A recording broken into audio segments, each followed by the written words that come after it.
ওষুধ মেশাবি তখন ও সন্দেহ করবে যে নেশা কাটানোর জন্য কোনো ওষুধ দেওয়া হচ্ছে ওকে। তুই বুঝতে পারছিস না কেন? সেটা কি ঠিক হবে? হ্যাঁ, এটা তো ঠিক।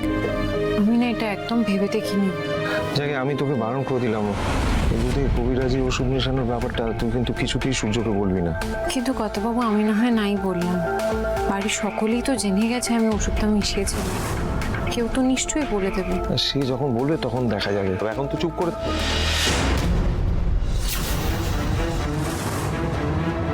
রূপা, কিছু বলবি? হ্যাঁ বাবা। আচ্ছা সোহাগ, ভাইয়া উঠেছে ঘুম থেকে? হ্যাঁ, উঠে পড়েছেন। ওকে, তাহলে আমি গিয়ে ভাইয়াকে জুসটা খাইয়ে দিয়ে আসি। কিসের জুস? আসলে বাবা, আমি না স্বাস্থ্য সমাচারে দেখছিলাম বিটরুট আর আদার জুস খেলে শরীরের স্ট্রেংথ বাড়ে, এনার্জি বাড়ে। ভাইয়া তো এখন ভীষণ উইক হয়ে আছে, তাই ভাবলাম ভাইয়াকে জুসটা খাইয়ে দিয়ে আসি। থাক রূপা দিদি, এখন ওনাকে জুস দেওয়া যাবে না। মানে আমি কি দেব না দেব সেটা আমাকে তুমি বলে দেবে? তোমার মর্জি মতো আমাকে জুস খাওয়াতে হবে? না না, আমার মর্জির কথা বলছি না। আসলে উনি এক্ষুনি দুধ, কর্নফ্লেক্স এসব খেয়েছেন, তো এখন এই জুসটা খেলে যদি বমি করে ফেলেন, এমনি তো শরীরটা দুর্বল, বুঝতেই পারছেন।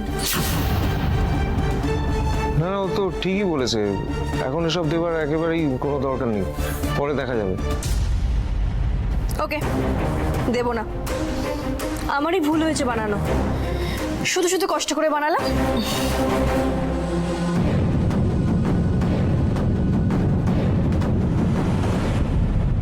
ওর কথা কিছু মনে করিস না সোহাগ, ওর মাথার বুদ্ধির ঘট অর্ধেকটাই ফাঁকা। আলাদা করে আর কি। সোহাগ, এ কি মিতা, তুমি বেরিয়ে এলে কেন? আমি তো যাচ্ছিলাম ভেতরে। না গো সোহাগ, আজ আর বসবো না। সূর্যদাকে দেখতে এসেছিলাম, কিন্তু আমাকে এবার বাড়ি ফিরতে হবে। আসলে বিবেক বাড়িতে একা আছে। ঠিক আছে, আবার এসো। সোহাগ, সূর্যদা তো আমাকে একেবারে চোখে হারাচ্ছে। তাই বুঝি? হ্যাঁ, সূর্যদা তো বলছিল সোহাগ সারাক্ষণ আমার চোখের সামনে আছে, চোখ খুললেই আমি সোহাগকে দেখতে পাচ্ছি। সোহাগ আমার সারাক্ষণ টেক কেয়ার করে চলেছে। যাও, সূর্যদা একা আছে। ঠিক আছে মিতা, তুমি সাবধানে এসো, কিন্তু আর জানিও বিবেকটা কেমন আছে। আমি আর তোমার সাথে নিচে গেলাম না, তুমি সাবধানে এসো মিতা। ঠিক আছে।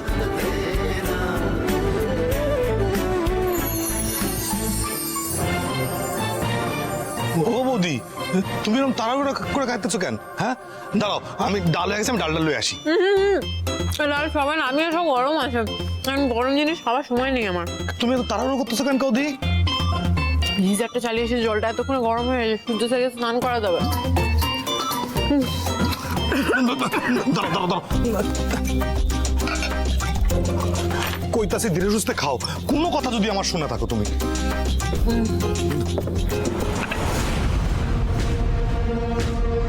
কি ব্যাপার, তুমি এখানে রাক্ষসের মতন খাবার খাচ্ছ? এই যে তুমি সারাক্ষণ সূর্য স্যার বলে দরদ দেখে ঘুরে বেড়াও, ওর জন্য নাকি তুমি কাহিল। এদিকে তোমার সূর্য স্যারটা একাই ঘরের মধ্যে শুয়ে রয়েছে, আর তুমি এখানে হাব হাতের মতন খালি খেয়েই চলেছো। গিনি ম্যাম, সূর্য স্যার সকালে জলখাবার খেয়ে নিয়েছেন, নিজের ঘরে বিশ্রাম নিচ্ছেন। আমিও তাড়াতাড়ি করে খাওয়াটা সেরে নিলাম, কারণ আমাকে তো সূর্য স্যারের সেবা করতে হবে। আপনারা সবাই কাজের মানুষ, আপনাদের কারোর সময় নেই। অগত্যা আমি একাই আছি। আমি যদি অসুস্থ হয়ে পড়ি না খেয়ে, তাহলে সূর্য স্যারকে কে সুস্থ করবে বলুন?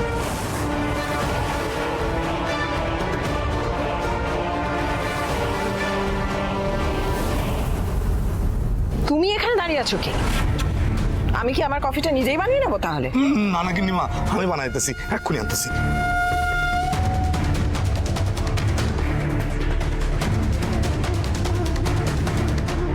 রূপা, রূপা আমার কথাটা শোনো, এটা ভারী, তুমি টেনে নিয়ে যেতে পারবে না। ও রূপা, একটু দাঁড়াও। রূপা, দিদিয়া শান্ত হ, জিজু কিছু বলো না তুমি। আরে আমি কি বলবো, আমি নিজেই তো কিছু বুঝতে পারছি না যে কেন যাচ্ছে, কোথায় যাচ্ছে, কিছুই আমার মাথায় ঢুকছে না। আচ্ছা কি হয়েছে বলবে কি? মম, মম কি হয়নি সেইটা জিজ্ঞাসা করো। একটা কাজের মেয়ের কাছে ইনসাল্টেড হয়ে এই বাড়িতে পড়ে থাকার চেয়ে মরে যাওয়া ঢের ভালো। প্লিজ রূপা, আমি কিচ্ছু বুঝতে পারছি না, একটু ক্লিয়ারলি বলবে কি হয়েছে এক্স্যাক্টলি।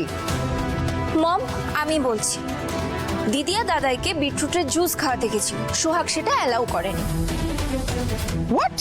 হ্যাঁ মম, সোহাগ সন্দেহ করছে যে আমি নাকি ভাইয়াকে পয়জন খাইয়েছি। কি সোহাগ নিজে মুখে কথা বলেছে তোমায়?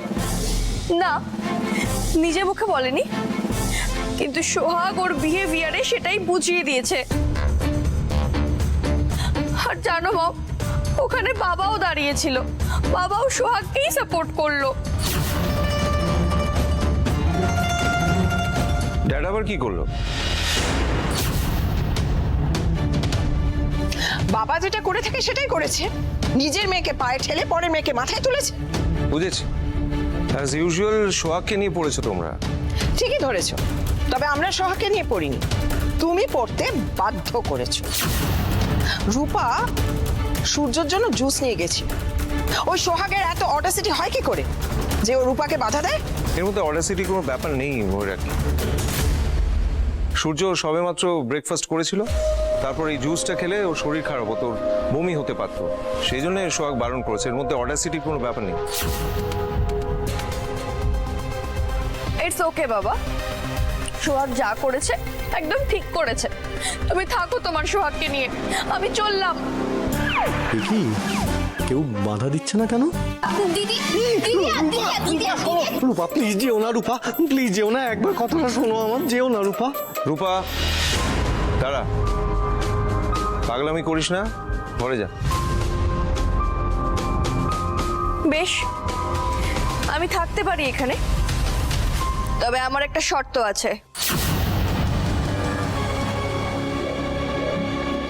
কি শর্ত?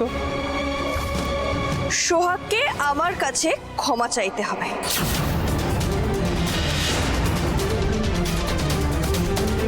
কিন্তু সোহাগ তো কোনো অন্যায় করেনি, ওকে ক্ষমা চাইতে বলছিস কেন? ক্ষমা চাইতে বলছেন কারণ আমি রূপা দিদিকে স্যারকে জুসটা খাওয়াতে দিই। স্ট্রেঞ্জ, তুমি কি আজকাল আমাদের সমস্ত কথাবার্তা আড়ি পেতে শুনছো নাকি? আরিফিতে কেন শুনবো গিনিমা, আমি রান্নাঘরেই ছিলাম, আপনার সাথে দেখা হলো তো এক্ষুনি। আর রান্নাঘরটা তো খুব দূরে নয়, আপনাদের সমস্ত কথা আমি শুনতেই পাচ্ছিলাম, তাই এলাম।